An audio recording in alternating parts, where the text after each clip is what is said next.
Alors que Johanna, au ras d'elle place, gît au sol, Nathan achève sa mise en scène macabre en écrivant une fausse lettre de suicide puis, il lui glisse une arme à feu dans la main.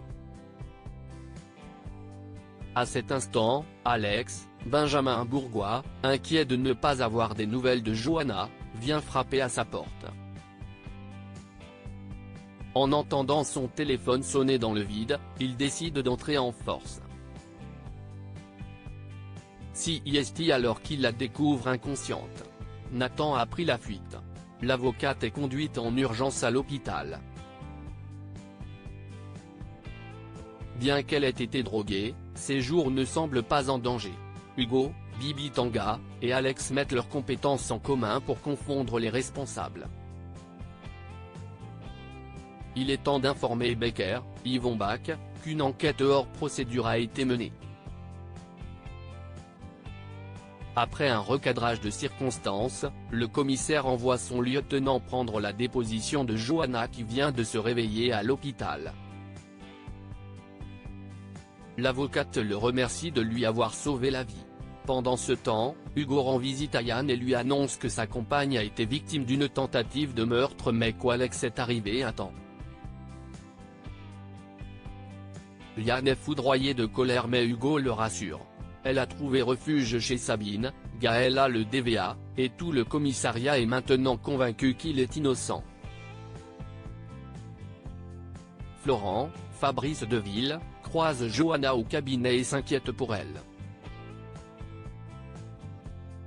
Avant de partir, elle lui parle d'une somme d'argent que Pierre aurait dû toucher.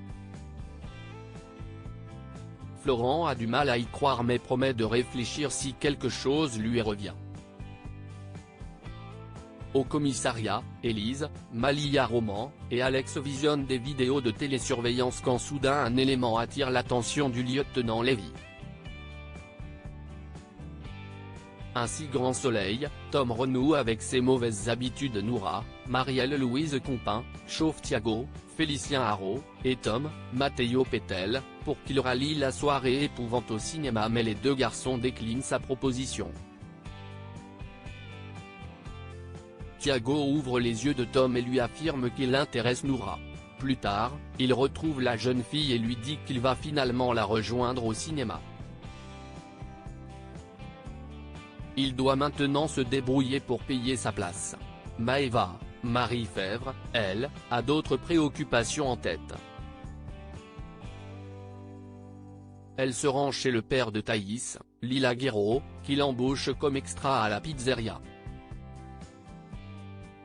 Le soir même, Tom passe devant le restaurant et aperçoit de l'argent sur une table. Caché sous sa capuche, il dérobe les billets et s'en va en courant poursuivi par Maëva qui ne le reconnaît pas sur le moment. Smée par le voleur, elle revient dépitée à la pizzeria et présente ses excuses à son boss.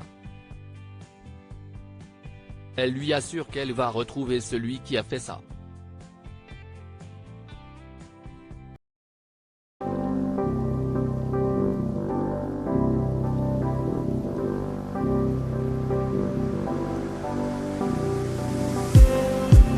Just need